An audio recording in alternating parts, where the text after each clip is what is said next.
አሰላሙ አለይኩም ወራህመቱላሂ ወበረካቱ። ወንድም ታጠቅ እንዴት ሰላም ነው? እኛ ሰላም ነን አልሐምዱሊላህ። ቪዲዮ የምንሰራልህ ከመዲና መነወራ ነው። እኛ ያለነው መዲና መነወራ ሸሪካተል ሰከን ከሚባለው ፍንዱቅ ነው ያስቀመጡን። እኛ ግን የምናውቀው ሹርጣ ይዞን እስር ቤት እንደምንገባ ነበረ። ነገር ግን ይዘው ወስደው ፍንዱቅ ነው ያስቀመጡን። ከአንድ ወር በላይ ሆኖናል። ምንም መፍትሄ እስካሁን ድረስ አላገኘንም።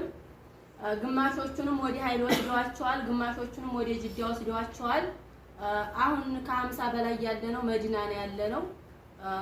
አሳፍሩንም ስንላቸውም ምንም መፍትሄ የለውም፣ አላሳፈሩንም እስካሁን ድረስ። እኛም ቁጭ ብለናል እያለቀስን። ስለዚህ መፍትሄ እንፈልጋለን።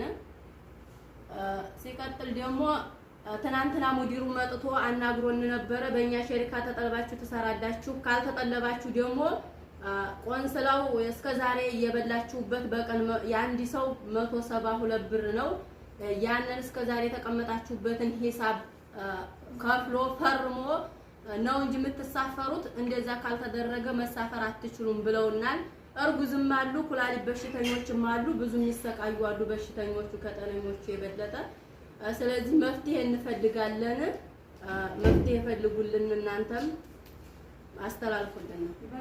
በቀን 72 የተጠየቀው ለአንድ ሰው 72 ነው እና ለኤምባሲው ጭውልን ኤምባሲ መፍትሄ ኤምባሲው የእናንተ ኤምባሲ ነው እንጂ እኛ ምን ልናደርጋችሁ አልችልም እያሉ ነው። ኤምባሲዎቹም ብንደውል ስልክ አይመልሱልንም። ስለዚህ እናንተ ሚዲያ ላይ ያላችሁ ሰዎች ለኤምባሲ እንድትጮሁልን ነው የምንፈልገው። ሁላችሁም ተባበሩ። ብዙ በሽተኞች አሉ፣ እርጉዞች አሉ።